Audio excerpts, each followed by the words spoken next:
বন্যা নিয়ন্ত্রণে ব্যর্থ হওয়ায় উত্তর কোরিয়ার ৩০ কর্মকর্তাকে গুলি করে হত্যা করা হয়েছে।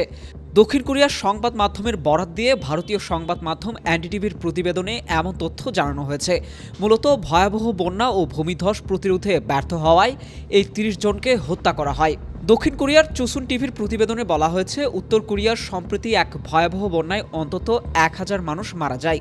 উত্তর কোরিয়ার এক কর্মকর্তার বরাত দিয়ে চুসুন টিভি জানিয়েছে, এ ঘটনার পর এই নজিরবিহীন ক্ষতির সঙ্গে সংশ্লিষ্ট কর্মকর্তাদের কঠোর শাস্তি দেওয়ার নির্দেশ দেন দেশটির প্রেসিডেন্ট কিম জং উন। দুর্নীতি ও দায়িত্বে অবহেলার অভিযোগ এনে এই কর্মকর্তাদের গত মাসে মৃত্যুদণ্ড কার্যকর করা হয়। উত্তর কোরিয়ার রাষ্ট্রায়ত্ত সংবাদ সংস্থা central Korean news agency KCNA জানিয়েছে, এছাড়া শাস্তি পাওয়াদের মধ্যে ২০০৯ সাল থেকে চাগাং প্রদেশে প্রাদেশিক পার্টি কমিটির সেক্রেটারি কাং বাং হুং একজন। প্রেসিডেন্ট কিম জং উন তাকে পদ থেকে সরিয়ে দিয়েছিলেন। গত জুলাই মাসে ব্যাপক ভারী বৃষ্টিপাতের কারণে উত্তর কোরিয়ায় ভূমিধস ও বন্যার সূত্রপাত হয়। ফলে ৪,০০০ ঘরবাড়ি ক্ষতিগ্রস্ত হয় এবং ১৫,০০০ বাসিন্দা বাস্তুচ্যুত হয়।